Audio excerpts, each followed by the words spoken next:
Hello everyone, welcome back to your one channel Navsrijan dot independent learning. आज हम लोग 10वें वर्ग के बीजगणित के अंतर्गत दो चौर वाले रैखिक समीकरण युग्म पर जो भाषाई समस्या होता है उसी पे आज ये दूसरा क्लास लेकर के आया है। इसके पहले एक क्लास ऑलरेडी हो चुका है और ये दूसरा क्लास है भाषाई समस्या पे। एक्चुअली जितने भी टाइप के प्रश्न हैं उस सब में से एक दो प्रकार के प्रश्नों को हम हल करना चाहते हैं ताकि आप उस आधार पे सिमिलर क्वेश्चंस को आप खुद से हल कर पाए। तो हम अभी एक सामने बोर्ड पे प्रश्न लिखा है, दो अंकों वाली एक संख्या तथा अंकों को पलटने से प्राप्त संख्या का योग 99 है। यदि वांछित संख्या में 5 जोड़ दिया जाए तो प्राप्त संख्या वांछित संख्या के अंकों के जोड़ के 6 गुने से 4 कम है। क्या निकालना है?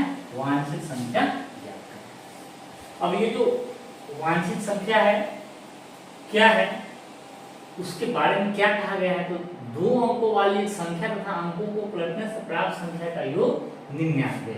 यदि वांछित संख्या में मतलब उसी संख्या के बारे में बात हो रही है, ये जो संख्या है इसके बारे में बात हो रही है, तो जो वांछित संख्या है ये जिस संख्या के बारे में चर्चा हो रहा है वही है। और ये संख्या क्या है? तो दो अंकों वाली संख्या है। तो हम लोग इस चैप्टर को पढ़ने से पहले जो चर्चा किए थे, आपको सबसे पहले इस क्वेश्चन में ये देखना है कि दो अज्ञात राशि क्या क्या है और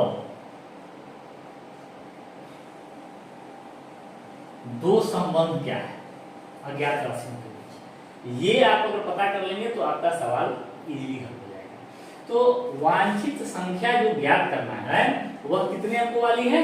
2 अंकों वाली है। तो अर्थात 2 अंकों की संख्या है तो उसमें एक इकाई का अंक है और एक दहाई का अंक मिलेगा, तभी जाके वो संख्या मिलेगा। तो हमको इकाई और दहाई दोनों पता करना है, अर्थात दो अज्ञात राशि हमको प्राप्त हो गए। तो हम लिखेंगे माना कि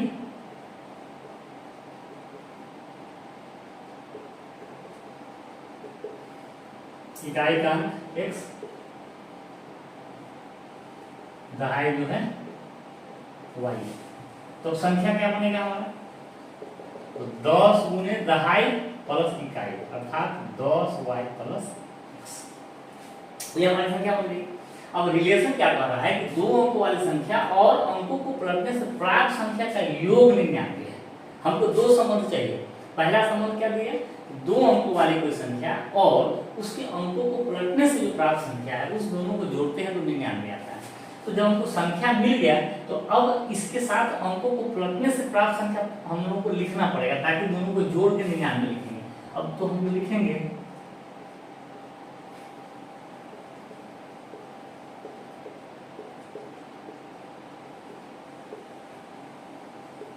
अंकों को पलटने से कौन सी संख्या प्राप्त हो जाएगी? तो कोई बहुत बड़ा कुछ तो होगा नहीं, जो इकाई था वो दहाई हो जाएगा, जो दहाई है वो इकाई हो जाएगा। तो 10 गुने दहाई का जो इकाई था वो दहाई हो गया और जो इकाई दहाई था वो इकाई। तो अब हमारा ये हो गया 10x + y, है ना। जो y था वो इकाई में रख दिया, जो इकाई था वो दहाई में रख दिया। अब हमारा क्वेश्चन में संबंध कर रहा है कि जो संख्या जिसके बारे में चर्चा हो रही है वो संख्या और उसके अंकों से पलटने से प्राप्त जो संख्या है दोनों का योग है 99। लिखेंगे प्रश्न से क्या है? तो 10y + x + 10x + y बराबर है 99। अर्थात ये 10x और 1x हो जाएगा 11x + 11y बराबर हो गया 99। या x + y 11 कॉमन ले लेना है, ठीक है ना। तो 99 भी 11 से भाग हो जाएगा तो हो जाएगा 9। तो हमारा एक समीकरण क्या मिला है? 9। ये हो गया हमारा समीकरण नंबर 1। एक समीकरण मिल गया। अब हम लोग दूसरे संबंध के बारे में सोचेंगे क्या दूसरा संबंध दिया है ताकि हम लोग दूसरा समीकरण भी प्राप्त कर सकें। तो क्या कह रहा है? दूसरा संबंध क्या है? यदि वांछित संख्या मतलब जो डिजायर्ड नंबर है जिसके बारे में बात हो रही है, जो हमको ज्ञात करना है, उस संख्या में 5 जोड़ दिए जाए तो जो नई संख्या प्राप्त होगी वह वांछित संख्या के अंकों के जोड़ के 6 गुने से 4 कम है। थोड़ा सा भाषा ज्यादा है लेकिन कोई बहुत जटिल बात नहीं है, काफी आसान है। अब देखिए वांछित संख्या में 5 जोड़ दिए हैं तो वांछित संख्या कौन है? ये हमारा वांछित संख्या है जिसके बारे में हम विचार करना है। तो यहाँ पे लिख सकते हैं तो वांछित संख्या है 10y + x अब इसमें क्या कहता है 5 अगर जोड़ देते हैं तो ये जो संख्या प्राप्त हुई, क्या करना है वांछित संख्या में 5 जोड़ दिया जाए तो प्राप्त संख्या, वांछित संख्या में 5 जोड़ने पर जो नई संख्या कुछ भी आ रहा है वह वांछित संख्या के अंकों के जोड़ के 6 में से 4 कम है का मतलब बराबर। तो हम लोग क्या पढ़ेंगे, वांछित संख्या में 5 जोड़ दिया जाए तो प्राप्त संख्या बराबर है, किसके बराबर है। अब यहाँ जो कोमा था यहाँ से आगे से पढ़ेंगे, वांछित संख्या के अंकों के जोड़ के 6 में से 4 कम के बराबर। वांछित संख्या में 5 जोड़ दिया जाए तो प्राप्त संख्या बराबर है, वांछित संख्या में 5 जोड़ दिया जाए तो ये जो संख्या है वो बराबर है किसके, तो यहाँ जो कोमा जो पड़ा है यहाँ से वांछित संख्या के अंकों के जोड़ के 6 में से 4 कम के बराबर है। तो ये बराबर किसके है, वांछित संख्या के अंकों के जोड़, तो अंक क्या है x और y है तो अंक के जोड़ दिए और उसके 6 गुने जो भी आएगा उसका 6 गुना से 4 कम है मतलब -4 है। ठीक है ना, कितना आसान है। वांछित संख्या में 5 जोड़ देते हैं तो वह बराबर होता है किसके, वांछित संख्या के अंकों के जोड़ के 6 गुने से 4 कम। तो अब हम इसको सॉल्व कर लेंगे।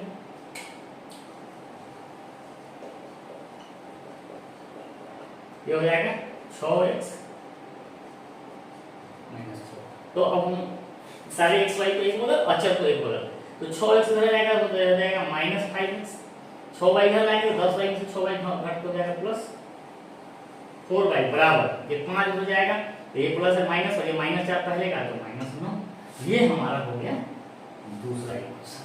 अब इस दोनों इक्वेशन को आप देख लीजिए किस विधि से आप हल करेंगे तो आसान होगा। यहाँ पे हमारा x का गुणांक 5 है, यहाँ x का गुणांक 1 है तो 5 से गुना कर दीजिए और फिर इसको विलोपन विधि से जोड़ देंगे और विलोपन विधि लगाएंगे तो हमारा वैल्यू जो है आ जाएगा। तो समीकरण जब ज्ञात हो जाएगा तो फिर हल करना ये आप लोगों को आना चाहिए, बिल्कुल ही आना चाहिए। आप लोगों को अभी हम लोग जो कर रहे हैं उसमें मेनली क्या सीख रहे हैं, समीकरण बनाना सीख रहे हैं। समीकरण हल करने के बारे में ऑलरेडी पहले हम चर्चा कर चुके हैं। तो हम लोग इस तरह से इसका 2 समीकरण आ गया और हम लोग अगले उदाहरण पर चलते हैं। तो एक दूसरे प्रकार के प्रश्न का चर्चा करेंगे जिसको हम बोलते हैं जनरली ये क्या है, आयु पर प्रश्न। क्या है, राम के पिता की आयु, राम की आयु की 4 गुनी है। 5 वर्ष पहले उसके पिता की आयु, उस समय राम की आयु 9 गुनी थी, उनकी वर्तमान आयु ज्ञात कीजिए। पहला चीज आपको सोचना है 2 अज्ञात राशि क्या क्या है और 2 संबंध क्या क्या है, अज्ञात राशियों के बीच 2 संबंध क्या है, बस यही आपको पता करना है। क्या निकालना है, उनकी वर्तमान आयु, उनकी मतलब जब 2 लोग होता है तभी तो उनकी लिखते हैं तो उसकी लिखेंगे। तो उनकी मतलब किसकी, राम के पिता की आयु। यहाँ किसके बारे में चर्चा है, राम के पिता की आयु के बारे में और राम की आयु के बारे में चर्चा है। अर्थात जब यहाँ बोल रहा है उनकी वर्तमान आयु अर्थात हमको राम की आयु भी निकालनी है और राम के पिता की आयु भी निकालनी। यही 2 हमारा ज्ञात राशि है। तो हम लोग लिख लेंगे, माना कि राम की आयु और आयु को जनरली किसमें मापते हैं, वर्ष में ना, ठीक है, और राम के पिता की आयु वायु। ठीक है, तो हमको राम की आयु और यहाँ वर्ष इसलिए मिलेंगे क्योंकि यहाँ जो चर्चा है यूनिट का वो वर्ष का ही चर्चा है, इसलिए हमको वर्ष ही मिलेंगे। तो अगर सपोज तो यहाँ 5 महीने की चर्चा होती है तो हम लोग को महीना लेना पड़ेगा। राम की आयु x मान लिया, राम के पिता की आयु y मान लिया। क्या क्या अज्ञात राशि है ये तो समझ में आ गया और हम लोगों ने मान लिया। अब हमारा अगला क्या रहेगा इसको कि हम लोग को 2 संबंध खोजने हैं। ये जो 2 अज्ञात राशि है उसके बीच का 2 संबंध इस क्वेश्चन में हमको पता करना है और उसको गणितीय रूप में लिखना है। तो क्या है, राम के पिता की आयु, राम की आयु की 4 गुनी है। अच्छा, और एक बात है, यहाँ पे क्या करता है, उनकी वर्तमान आयु ज्ञात कीजिए। तो हम लोग ये भी लिखेंगे कि माना कि राम की वर्तमान आयु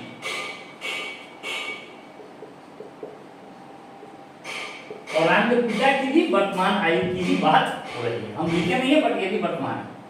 तो राम के पिता की आयु राम की आयु की 4 गुनी है। अर्थात ये जो बात हो रही है ये इसमें किसी भी प्रकार का कोई रेफरेंस नहीं है 5 साल पहले या 2 साल बाद, ऐसा कुछ नहीं है। अर्थात ये वर्तमान की बात है। तो क्या है रिलेशन, राम के पिता की आयु है किसके बराबर, राम की आयु के 4 गुनी। क्या संबंध है, राम के पिता की आयु है अर्थात राम के पिता की आयु बराबर किसके, राम की आयु के 4 गुने के। तो राम के पिता की आयु क्या माने हैं? y। यहाँ लिखेंगे प्रश्न से, राम के पिता की आयु y, ये है माने बराबर है किसके? राम के आयु की 4 गुना। तो राम की आयु x का 4 गुना। बहुत इजी है। अब सारे चर वाले जो टर्म्स है उसको एक बगल, अचर को एक बगल छोड़ देंगे। तो हम लोग लिख सकते हैं या क्या होगा y minus 4x equal to 0। बस एक इक्वेशन बन गई। अब लिखेंगे पुनः दिया हुआ है क्या है, दूसरा संबंध क्या है, 5 वर्ष पहले उसके पिता की आयु, उस समय राम की आयु की 9 गुनी थी। अब आप बताइए अगर आपका आयु अगर अभी 15 वर्ष है तो 5 साल पहले आपकी आयु क्या रही होगी? 15 माइनस 5। उसी तरह से अगर राम की वर्तमान में x है तो 5 साल पहले उसकी आयु क्या रही होगी? तो x माइनस 5। उसके पिता की आयु अगर वर्तमान में y है तो 5 वर्ष पहले तो y माइनस 5। अगर बोलेंगे 5 वर्ष बाद क्या होगा तो y प्लस 5। तो हमको 5 वर्ष पहले उसके पिता की आयु, तो उसका पिता की आयु y है, तो हम लोग को 5 वर्ष पहले जब उसके पिता की आयु की बात होगी तो y माइनस 5 हो जाएगा। 5 वर्ष पहले उसके पिता की आयु थी, बराबर थी किसके? उस समय राम की आयु के 9 गुनी की। तो राम की आयु उस समय क्या रही होगी? 5 साल पहले तो x माइनस 5 और इसके कितना गुना? 9 गुना था, बराबर 9 कर दिए, हो गया। अब इसको हम लोग सॉल्व करेंगे। या 45 सारे x y वाले को एक बगल अर्थात चौर वाले पद को एक बगल और अचर को एक बगल कर देंगे। तो हम लोग को मिलेगा y minus 9x equal to ये माइनस 45, 5 भर गया तो प्लस 5 तो बचेगा माइनस 40। ये हो गया क्वेश्चन 2।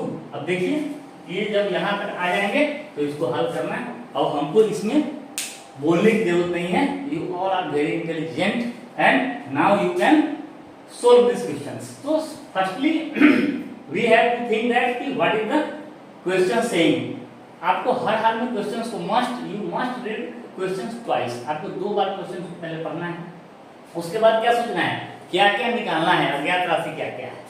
फिर क्या है, अज्ञात राशि का पता चल गया तो आप उसको मान लीजिए x y a b c d कुछ भी। फिर आपको देखना है कि उन अज्ञात राशियों के बीच 2 संबंध क्या है, और उस 2 संबंध को जो भाषा के रूप में लिखा है उसी को हम गणितीय रूप में लिखते हैं तो रैखिक समीकरण खुद ब खुद आ जाएगा और इस प्रकार आप उस क्वेश्चन को हल कर पाएंगे। हमारा अगला प्रश्न है, ये एक त्रिभुज से रिलेटेड क्वेश्चन है। मतलब जो ज्योमेट्री का भी इसमें कुछ कुछ आपको जो पॉइंट्स है उसको आपको इसमें देखना होगा। तो पहले हम लोग क्वेश्चन को पढ़ लेते हैं। क्या कहा है, किसी समकोण त्रिभुज की 2 छोटी भुजाओं का योग 15 सेंटीमीटर है। यदि इनमें से छोटी को 1 सेंटीमीटर बढ़ा दिया जाए और बड़ी को 1 सेंटीमीटर घटा दिया जाए तो त्रिभुज का क्षेत्रफल 4 वर्ग सेंटीमीटर बढ़ जाता है। तो समकोण त्रिभुज का कर्ण हाइपोटेन्यूज क्या है? फिर से पढ़िए, समकोण त्रिभुज के बारे में बात है। उस क्या कहा है, समकोण त्रिभुज की 2 छोटी भुजाओं का योग 15 सेंटीमीटर है। तो समकोण त्रिभुज हम लोग पहले एक रेफरेंस के लिए समकोण त्रिभुज बना लेंगे, ठीक है ना। तो समकोण त्रिभुज में जो सबसे बड़ी भुजा होती है वो क्या होता है, कर्ण होता है, और जो 2 भुजाएं हो गई वो इनसे छोटी होगी। तो एक जिसमें लंब होता है, दूसरा आधार होता है। और समकोण त्रिभुज का क्षेत्रफल क्या होता है, एरिया होता है 1/2 गुने आधार गुने ऊंचाई, बेस गुने ऊंचाई। हम इसका चर्चा क्यों किए, क्योंकि इसमें भुजाओं का चर्चा है, छोटी भुजा बड़ी भुजा का चर्चा है, फिर इसका क्षेत्रफल का भी चर्चा है, इसलिए इन सब चीजों को एक बार हम लोग देखेंगे। अब हमारा रिलेशन क्या क्या है, करा समकोण त्रिभुज का कर्ण ज्ञात करें। यहाँ पर ध्यान दीजिए, हमको निकालना क्या है, कर्ण। तो हम क्या बोले हैं कि सबसे पहले 2 अज्ञात राशि के बारे में विचार करेंगे कि क्या क्या राशि निकालना है, और 2 संबंध इसके बारे में चर्चा करना है। लेकिन यहाँ निकालना क्या है, कर्ण निकालना है। और हम लोग जानते हैं कि समकोण त्रिभुज का कर्ण बराबर क्या होता है, तो वो भी फॉर्मूला आप लोगों को पता होगा, नहीं होगा तो भी दे दीजिए। कर्ण का मतलब क्या होता है, रूट अंदर b² प्लस h², मतलब आधार और कर्ण का आधार और हाइट जो है, ठीक है ना, तो उसके आधार और ऊंचाई का जो है वर्गमूल का वर्ग करके उसका स्क्वायर रूट जो होता है वही उसका कर्ण होता है। तो समकोण त्रिभुज का कर्ण ज्ञात करना कैसे पता चलेगा, जब इसका लंब और आधार हमको पता होगा, बेस और हाइट पता होगा तभी तो निकाल पाएंगे। और ये बेस और हाइट ही उसकी छोटी भुजा होती है, कर्ण तो बड़ा होता है। अर्थात हमको कर्ण निकालना है और यहाँ जो संबंध दिया है वो छोटी भुजाओं में, ठीक है ना, और 2 छोटी भुजा है वो भी नहीं पता है। तो हम क्या बोले हैं, जो अज्ञात राशि हम लोग को निकालना होगा उसी के बीच संबंध भी दिया होगा। हालांकि यहाँ निकाला तो कर्म है, लेकिन कर्म कैसे निकलेगा, जब लंब और आधार निकलेगा, और लंब और आधार के बीच ही यहाँ संबंध दिया हुआ है, क्योंकि दो छोटी भुजाओं का योग 15 है, छोटी भुजा ये दोनों। तो हम लोग क्या मानेंगे, मानेंगे कि उक्त समकोण त्रिभुज, मतलब जिसके बारे में बात हो रहा है, उक्त समकोण त्रिभुज का लंब x आधार y है, ठीक है। अब क्या करता है कि उन दो छोटी भुजाओं का योग 15 है, अर्थात ये लंब और आधार जो छोटी भुजा है उसी का योग 15 होगा। तो हम लोग लिख सकते हैं प्रश्न से x + y = 15। तो बहुत इजी है, इक्वेशन आ गई। और दूसरा क्या करता है, इनमें से छोटी को 1 सेंटीमीटर बढ़ा दे और बड़ी को 1 सेंटीमीटर घटा दे, तो त्रिभुज का क्षेत्रफल 4 वर्ग सेंटीमीटर बढ़ जाता है। अब हमको जो रिलेशन दिया है, कह रहा है छोटी को 1 बढ़ा दे और बड़ी को 1 घटा दे तो क्षेत्रफल इतना बढ़ जाता है। इसका मतलब है हम लोग जो माने हैं इसके आधार पर त्रिभुज का क्षेत्रफल कितना था, ये भी हमको लिखना होगा। तो हम तो यहीं पे लिख लेते हैं, त्रिभुज का लंब x से आधार y है। लिखेंगे उक्त त्रिभुज का क्षेत्रफल 1/2 गुने आधार गुने ऊंचाई है ना, 1/2 गुने x गुने y होगा। अब पुनः प्रश्न से पुनः क्या दिया हुआ है, अगर छोटी को 1 सेंटीमीटर बढ़ा दे तो छोटी भुजा जो है, अर्थात इस लंब और आधार में से कोई एक छोटा बड़ा है, तो उसको ऐसे मान लेते हैं x को 1 बढ़ा दे और बड़ी को 1 घटा देते हैं, तो अब नई भुजा वाला त्रिभुज ऐसा होगा। तो इस प्रकार के त्रिभुज का ऐसे इसको 1 बढ़ा दे, सपोज करिए लंब को 1 और बढ़ा देते हैं और आधार को थोड़ा सा कम कर देता है, तब जो त्रिभुज का क्षेत्रफल आता है वह इस त्रिभुज के क्षेत्रफल से 4 वर्ग सेंटीमीटर अधिक है। तो हम लोग अगर एक भुजा को 1 सेंटीमीटर बढ़ाते हैं और बड़ी को 1 सेंटीमीटर घटाते हैं, तो नया त्रिभुज जो बनेगा उसका क्षेत्रफल क्या होगा, तो 1/2 गुने आधार गुने ऊंचाई, यही तो नया त्रिभुज का क्षेत्रफल होगा। और ये जो क्षेत्रफल है, ये वाला पहले वाला जो क्षेत्रफल है कहाँ गया, 1/2 गुने x गुने y, इस क्षेत्रफल से 4 वर्ग सेंटीमीटर अधिक है, इसमें 4 जोड़ दिए। फिर से देखेंगे, कह रहा है यदि इनमें से छोटी को 1 सेंटीमीटर बढ़ा दे और बड़ी को 1 सेंटीमीटर घटा दे तो त्रिभुज का क्षेत्रफल 4 वर्ग सेंटीमीटर बढ़ जाता है। अगर ऐसे भुजाओं वाले x + 1 और y - 1 वाला जो त्रिभुज है उसका क्षेत्रफल निकालेंगे, तो जो पहले वाला जो दिया गया त्रिभुज था इसके क्षेत्रफल से ये 4 वर्ग सेंटीमीटर अधिक होगा। तो हम लोग इसका क्षेत्रफल और इसके क्षेत्रफल में 4 जोड़ देंगे तो बराबर हो जाएगा। अब हम लोग को पहले 4 अधिक करना है, अब इसको थोड़ा सा हमको सॉल्व करना होगा, ठीक है ना। तो हम लोग आते हैं थोड़ा सा सॉल्यूशन।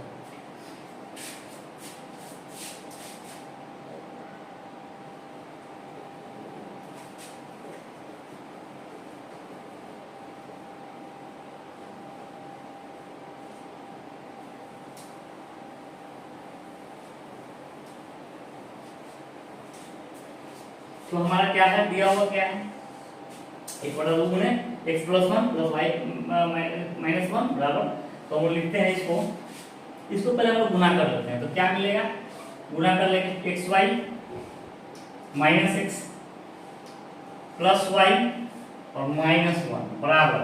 अच्छा, यहाँ पे 1/2 भी है बराबर, यहाँ क्या मिलेगा, तो 1/2 xy + 4। अब हम लोग क्या करेंगे, ऐसा करते हैं, ये जो 1/2 है इसको हम लोग कॉमन ले लेते हैं, तो यहाँ हो जाएगा 8, ठीक है ना।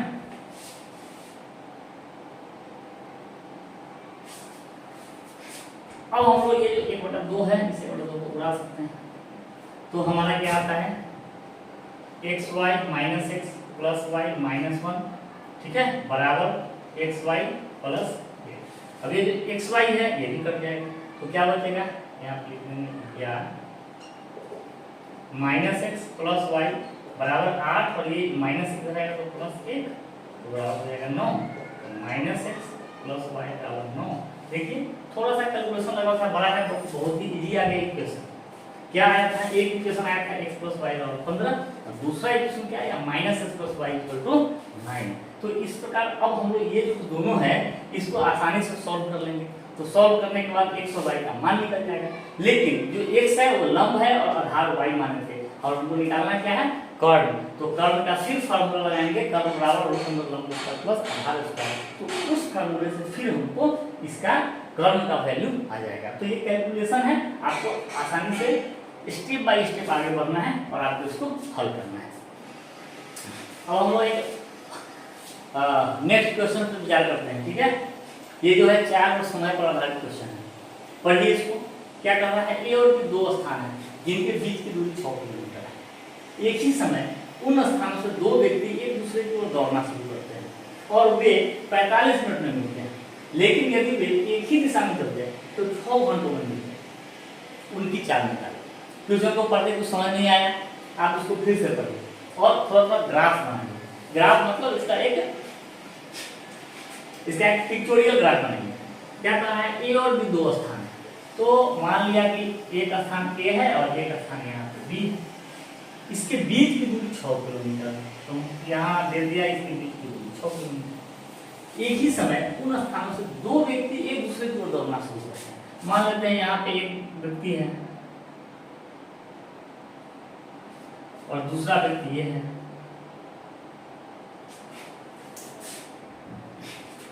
दोनों एक दूसरे की ओर दौड़ना शुरू किया एक ही समय में, मतलब वाच स्टार्ट हुआ, ये बंदा इधर दौड़ा है, ये बंदा इधर दौड़ा है, तो वे 45 मिनट में मिलते हैं। सपोज करें किसी बिंदु पर, जैसे यहाँ पे दोनों मीट किए, तो यहाँ तक मिलने में दोनों को लग गया 45 मिनट। अब हम लोग इसको पहले क्वेश्चन को पढ़ के फिर से अपने पुराने और हमारा जो मूल जो थिंकिंग है उस पर आते हैं। दो अज्ञात राशि क्या क्या है और संबंध क्या क्या है। तो अज्ञात राशि देखिए निकालना क्या है, उनकी चाल निकाले। ए और बी दो स्थान है जिनके बीच की दूरी 6 किलोमीटर है। उन स्थानों से दो व्यक्ति एक दूसरे की ओर दौड़ना शुरू करते हैं और ऐसे ऐसे ऐसे ऐसे होता है। उनकी चाल निकाले मतलब किसकी चाल, तो ये जो दो व्यक्ति है उसी की चाल निकालना है ना, और तो कुछ होगा नहीं। चाल किसका निकलेगा, जो चलता है, दौड़ रहा है, चल रहा है, उसी की चाल निकलेगी। तो ये जो दो व्यक्ति है वही तो आवागमन कर रहा है, तो इनकी चाल निकालना है। तो दो व्यक्ति का चर्चा है, दो अज्ञात राशि मिल गया, लिखने माना कि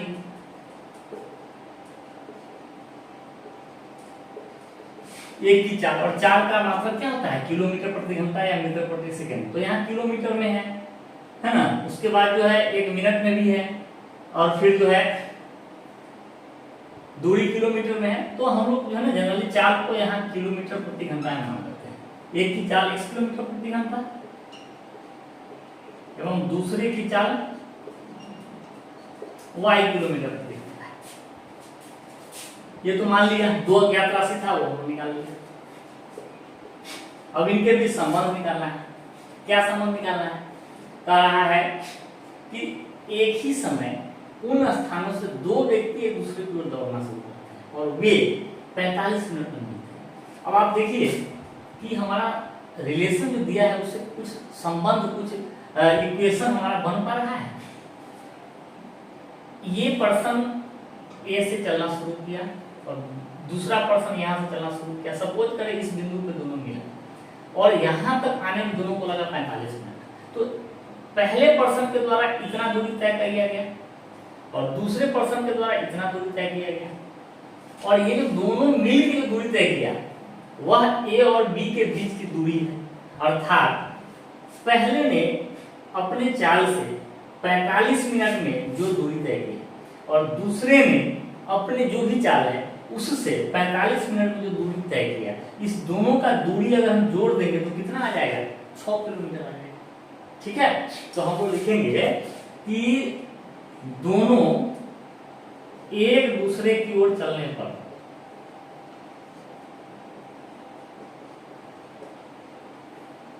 कितना टाइम मिलते हैं, 45 मिनट में मिलते हैं। ठीक है, तो हम लिखेंगे उनके द्वारा तय की गई दूरी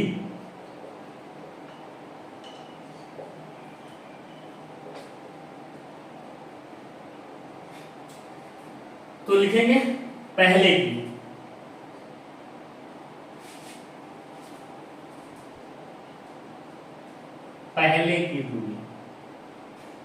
तो अभी आपको आना पड़ेगा थोड़ा सा अपने बेसिक फॉर्मूला में। क्या फॉर्मूला होता है? दूरी बराबर क्या होता है? 4 गुने समय, ठीक है ना। तो दूरी कितना तय करेगा ये इस फॉर्मूला से निकलेगा। तो चाल क्या था? x किलोमीटर प्रति घंटा गुने कितना समय चला वो? 45 मिनट तक चला। और हम यहाँ घंटा में लिए हैं तो इसको भी घंटा में लेंगे। तो 45 मिनट को जब घंटा में बदलेंगे तो इसको 60 से भाग करना होगा, ठीक है। तो ये हो जाएगा 15 या 45, 15 का 60, मतलब हो जाएगा 3x/4 और ये बचेगा क्या? किलोमीटर। कहने का मतलब 45 मिनट तक x किलोमीटर प्रति घंटा की चाल से चलेंगे तो कितना दूरी तय करेगा? 3x, और दूसरे के द्वारा तय किए।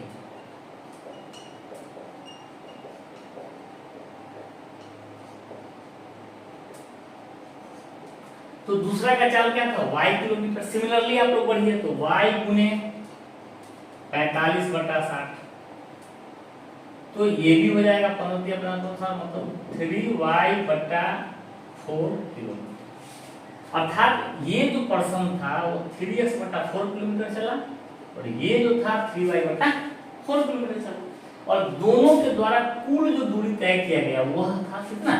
तो 6 किलोमीटर। तो हम लिख सकते हैं, अतः यही लिख सकते हैं, क्या लिख सकते हैं प्रश्न से? तो 3x/4 प्लस 3y/4 बराबर हो जाएगा 6, ठीक है। थोड़ा सा टफ लग रहा होगा पर 4 समय वाला एक बना लेने से आपको बाकी क्वेश्चन भी बन जाएगा। और हम लोग क्या करेंगे? तो 3/4 जो है यहाँ कॉमन कर देते हैं, तो x + y 6, 3 दूनी 6, ये 4 हो जाएंगे तो हमको मिलेगा क्या? 8। आप लोग इसको एक बार देख लीजिए, एक इक्वेशन तो आ गया। दोनों एक दूसरे की ओर चलते हैं, 45 मिनट में मिलते हैं। तो पहले पर्सन ने इतने दूरी तय की, दूसरे पर्सन ने इतनी दूरी तय की। दोनों का जो दूरी है 4 गुने समय, तो 4 गुने समय करके 3x/4, दूसरे का द्वारा तय की 3y/4, और दोनों को जोड़ देंगे तो टोटल दूरी 6 किलोमीटर। इस प्रकार से एक इक्वेशन आपका आएगा। अब हम लोग क्या करेंगे? एक संबंध से यहाँ तक का काम तो हो गया। एक ही समय उन स्थानों से एक दूसरे को दौड़ना शुरू करते हैं, पता नहीं, ये तो हमारा हो गया, ठीक है ना। अब आगे क्या है? यदि वे एक ही दिशा में चलते हैं तो 6 घंटों में मिलते हैं। अब मान लेते हैं कि दोनों इधर ही जा रहा है, बी भी इधर जा रहा है, ए भी इधर जा रहा है, तो 6 घंटा में मिलता है। कहने का मतलब क्या है कि एक आदमी थोड़ा सा धीरे धीरे चलता है, दूसरा आदमी थोड़ा तेज चलता होगा, ताकि जब ये आदमी भी इधर जा रहा है और ए भी इधर जा रहा है तो 6 घंटे के बाद दूसरे आदमी को ये आदमी पकड़ ले रहा है, ठीक है। तो मान लेते हैं कि जब दोनों एक दिशा में चलना शुरू किया तो सपोज कीजिए इस पॉइंट पर दोनों एक दूसरे को मिला, ठीक है। तो बी जो दूसरा आदमी यहां से यहां पहुंचा और ये जो है यहां से पहुंचा 6 घंटा में, और इन दोनों के बीच जो दूरी तय हुई, पहला पर्सन यहां से लेकर के यहां तक पहुंचा, दूसरा पर्सन यहां से यहां तक पहुंचा, और इन दोनों के बीच जो दूरी तय हुई वह दोनों एक दूसरे से ए और बी कितने किलोमीटर की दूरी पे थे? 6 किलोमीटर की दूरी पे। तो ए जो दूरी तय करेगा और जो बी तय करेगा, दोनों को अगर माइनस कर देंगे तो 6 किलोमीटर बच जाएगा। हम लोग पुनः उसी फॉर्मूले पे आएंगे, लिखेंगे पुनः प्रश्न से।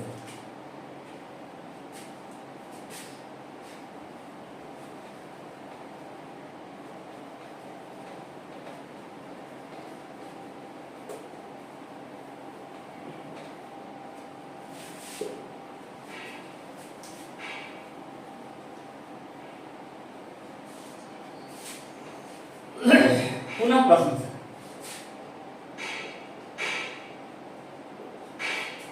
यदि वे एक ही दिशा में चलते 6 घंटे में एक दूसरे से मिलते, तो पहला पर्सन 6 घंटा में कितना दूरी तय करेगा? यानी पहले के द्वारा 6 घंटे में तय दूरी, तो क्या होगा? दूरी बराबर 4 गुने समय, और पहले की चाल है x, कितना टाइम तक चला है, तो क्वेश्चन जो था 6 घंटे तक, तो 6 घंटा तो कितना हो जाएगा 6x किलोमीटर पहले के द्वारा दूरी तय की। अब दूसरे के द्वारा 6 घंटे में कितनी दूरी तय की जाएगी, तो दूसरे के द्वारा दूसरा जो पर्सन है उसका चाल है y, दूरी बराबर होता है चाल गुने समय, तो y गुने 6 इसका भी, तो ये हो जाएगा 6y किलोमीटर। अब पहला जो पर्सन था वो यहां से यहां आया और दूसरा पर्सन यहां से यहां आया, तो पहला पर्सन यहाँ कितना दूरी तय किया और दूसरा पर्सन ये दूरी तय किया, तो हम ये कह सकते हैं क्योंकि पहला पर्सन इससे 6 किलोमीटर और पहले था, तो पहले पर्सन ने दूसरे पर्सन की अपेक्षा 6 किलोमीटर ज्यादा दूरी तय की, तो हम लिख सकते हैं अतः जो पहला पर्सन है वह दूसरे से 6 किलोमीटर ज्यादा तय किया, तो पहला जो है तो दूसरा का जो दूरी है वो दोनों में 6 किलोमीटर का डिफरेंस था, तो दोनों का डिफरेंस निकाल लीजिए 6, तो इस प्रकार आएगा x माइनस वाई बराबर 1, ये हमारा हो जाएगा दूसरा इक्वेशन। तो एक इक्वेशन था x प्लस वाई बराबर और दूसरा इक्वेशन आ गया x माइनस वाई बराबर, तो इसको आप विलोपन विधि से इजीली हल कर देंगे, तो x और y का वैल्यू निकल जाएगा, तो पहले की चाल x का जो वैल्यू आएगा वो हो जाएगा, दूसरे की चाल y का आएगा वो उसकी वैल्यू हो जाएगी। थोड़ा जटिल है बट आप इस क्वेश्चन को एक बार अगर इस टाइप का क्वेश्चन पढ़ लेंगे तो दूरी बराबर चाल गुने समय, ये ध्यान रखना है आपका बन जाएगा। अगला क्वेश्चन है, ये भी बहुत पूछता है, जिसको हम बोलते हैं कि धारा और नाव पर आधारित प्रश्न। क्या बोलते हैं, धारा और नाव पर आधारित प्रश्न। अब क्या है, एक नाव अनुप्रवाह में 8 किलोमीटर 40 मिनट में जाता है और 1 घंटे में लौट आता है, शांत जल में नाविक की चाल और प्रवाह की चाल ज्ञात करें। तो अब इस क्वेश्चन को बनाने से पहले आपको एक चीज थोड़ा सा सीख लेना है। सपोज कीजिए ऐसे ये धारा ऐसे बह रही है इधर, ठीक है ना, तो और कोई नाव है और इस नाव में कोई बंदा ऐसे बैठ के चला रहा है नाव को, ठीक है। तो जब भी कोई नाव धारा की दिशा में गति करेगा तो उसको बोलते हैं अनुप्रवाह। अगर नाव भी इधर ही जा रहा है, इधर जा रहा है उधर ही नाव जा रहा है, तो क्या बोलेंगे अनुप्रवाह विथ द करेंट। और अगर धारा इधर बह रहा है और नाविक यहां से जा रहा है इस दिशा में, तो इसको बोलेंगे ऊर्ध्व प्रवाह, ठीक है। अर्थात धारा के विपरीत दिशा, अनुप्रवाह अनु माने पीछे, माने धारा के पीछे पीछे, धारा के साथ, और ऊर्ध्व प्रवाह का मतलब होता है धारा के विपरीत दिशा में चलना, अनुप्रवाह और ऊर्ध्व प्रवाह। जब भी धारा नाव का क्वेश्चन आएगा तो अनुप्रवाह और ऊर्ध्व प्रवाह का आपको जानकारी करना ही चाहिए, सिंपल सा चीज है। अब कहता है अनुप्रवाह में 8 किलोमीटर 40 मिनट में जाता है और 1 घंटे में लौट आता है। अब गौर करने वाली बात यह है कि अगर कोई भी नाविक है और धारा है, तो धारा का भी एक अपना स्पीड होगा, चाल होगा, और जो नाव का है, नाविक जितना जोर से नाव चलाएगा उसका भी अपना एक स्पीड होगा। तो नाविक का जो एक्चुअल स्पीड है वो क्या होगा, शांत जल में नाव की चाल, वो उसकी एक्चुअल स्पीड होगी। अगर जल करंट अगर नहीं बह रहा है, धारा नहीं चल रही है, तो शांत जल में जो उसकी चाल होगी वही चाल जो है हमको नाविक की मूल चाल होगी, और धारा का जो चाल होगा वो एक अलग चाल होगा। तो शांत जल में नाविक की चाल नाव का ओरिजिनल चाल है, और प्रवाह की चाल मतलब इस धारा का जो चाल है वो है। अब इसमें गौर करने वाली बात ये है, जब अनुप्रवाह में हम जाएंगे, अनुप्रवाह में गति होगी, तो क्या होगा, धारा जो है नाविक को चलने में तो मदद करेगा। धारा क्या करेगा, नाविक को चलने में मदद करेगा। तो अगर नाविक की चाल अगर 100 और धारा x का मतलब इस किलोमीटर प्रति घंटा लिखेंगे, और प्रवाह की चाल अगर y किलोमीटर प्रति घंटा होगा, तो जब अनुप्रवाह में जाएंगे तो नाविक को ये जो चाल है मदद करेगा, तो x प्लस y हो जाएगा, ठीक है। और अगर हम उल्टा दिशा में आएंगे तब क्या होगा, तो नाविक की चाल को ये जो धारा का प्रवाह है ये उसका विरोध करेगा। तो विरोध करेगा तो वहां दो बात होगा, अगर नाविक का स्पीड ज्यादा है तो धारा, और धारा का स्पीड कम है तो नाविक इसके ओपोज करने के बावजूद भी चलता रहेगा। और अगर धारा का स्पीड ज्यादा है, नाविक का स्पीड कम है, तो क्या होगा, धारा उसको ले ले बाहर चले जाएगा। तो अगर कभी भी ये बोले कि ऊर्ध्व प्रवाह में वो नाव चल पा रहा है, मतलब नाव का स्पीड ज्यादा था और धारा का स्पीड कम होगा, तो जब हम ऊर्ध्व प्रवाह की बात करेंगे, ऊर्ध्व प्रवाह में गति की बात करेंगे, तो वो क्या होगा, नाव को जो धारा है वो ओपोज करेगा, नाव का जो भी चाल होगा उसमें से धारा की चाल को माइनस कर लेना होगा, क्योंकि वो उसका विरोध कर रहा है। तो नाव का जो एक्चुअल चाल है उसमें धारा की दिशा में जाएंगे तो उसको जोड़ेंगे अनुप्रवाह में, धारा के प्रवाह को जोड़ेंगे, जब ऊर्ध्व प्रवाह में जाएंगे तो नाव वाले में से इसको हम लोग हटा देंगे। तो जब नाव अनुप्रवाह में जाएगा तो उसका अगर यहाँ x है और ये y है तो अनुप्रवाह में उसकी गति x + y किलोमीटर प्रति घंटा और ऊर्ध्व प्रवाह में उसकी गति जाएगी x - y किलोमीटर प्रति घंटा। यहाँ तक तो आई थिंक सब लोग समझ गए होंगे। अब हम कहते हैं कि नाव जो है अनुप्रवाह में 8 किलोमीटर 40 मिनट में आता है। तो हम लोग को दिया हुआ है अनुप्रवाह में 8 किलोमीटर 40 मिनट में आता है। तो हम लोग को पता है फॉर्मूला क्या होता है, चाल बराबर दूरी बटा समय, परंतु इन सबों का मात्रक एक ही साथ होना चाहिए। अगर चाल किलोमीटर प्रति घंटा में है तो दूरी किलोमीटर में और समय घंटा में होना चाहिए। तो अनुप्रवाह में जो चाल है वह दूरी बटा समय के बराबर करेंगे। तो 8 किलोमीटर जाता है 40 मिनट में, तो 8 किलोमीटर और 40 मिनट में गया तो 40 और बटा कर देंगे 60, ठीक है ना। इसकी चाल कितनी होगी, अगर एक नाव अनुप्रवाह में 8 किलोमीटर 40 मिनट में जाता है तो आपको बोलेगा चाल निकाले, तो हम लोग क्या जानते हैं, चाल बराबर दूरी बटा समय लिखेंगे, हम जानते हैं कि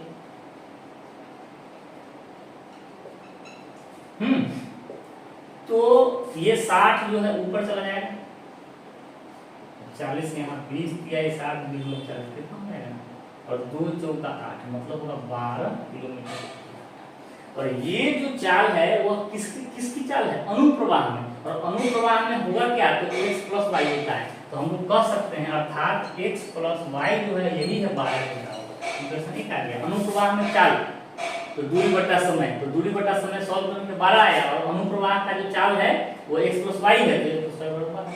अब कहता है 1 घंटे में लौट आता है, अर्थात लौटने के समय 8 किलोमीटर की दूरी तय करने में 1 घंटा लगा। तो फिर लिखेंगे ऊर्ध्व प्रवाह में चाल, ठीक है। ऊर्ध्व प्रवाह में चाल बराबर दूरी बटा समय होता है, ये तो दूरी है 8 और कितना समय लगा उसको तय करने में 1 घंटा। तो ये जो आया नाविक का चाल ऊर्ध्व प्रवाह में 8 किलोमीटर प्रति घंटा, और ऊर्ध्व प्रवाह में उसकी चाल कितना होगा, हमारा कंसेप्ट है तो x - y, तो x - y बराबर हो जाएगा 8। मात्रक देने की यहाँ जरूरत नहीं है। तो ये हमारा हो गया इक्वेशन 2, और इस जब इक्वेशन को आप हल करेंगे तो x और y का मान निकल जाएगा। तो x हमारा शांत जल में नाभिक की चाल निकल जाएगा, और y जो है वो धारा की चाल ज्ञात हो जाएगी। तो ये जो है आप लोग खुद ही इसको हल कर लेंगे। कहने का मतलब ये है अनुप्रवाह में गति तो नाव की चाल प्लस धारा की चाल, ऊर्ध्व प्रवाह में गति तो नाव की चाल माइनस धारा की चाल कर लेना है। तो इस प्रकार से अभी 1-2 टाइप और भी है जो कि आई थिंक कि आप लोग खुद से भी बना सकते हैं। बहुत सारे टाइप इसके हो सकते हैं, लेकिन हर टाइप में आपको कुछ ना कुछ रिलेशन जो है वो रिलेशन या तो संख्याओं का होगा, या नहीं तो अंकगणित का नॉर्मल सा रिलेशन हो, या ज्यामिति का रिलेशन हो, या त्रिभुज का रिलेशन हो, या चाल दूरी समय का रिलेशन हो। तो इन सभी रिलेशन पे ही आपको क्वेश्चन होगा। आपको क्वेश्चन को पढ़ना है और इस रिलेशन को अपने से प्रैक्टिस करना है, और इस प्रकार आप इसको हल कर पाएंगे। तो आशा करते हैं आप भाषाई जो समस्या है उसको आप हल कर पाएंगे और समीकरण लिख पाएंगे। तो आप लोग इससे जितना भी क्वेश्चन है उसको बनाने का आप लोग खुद से प्रयास करें।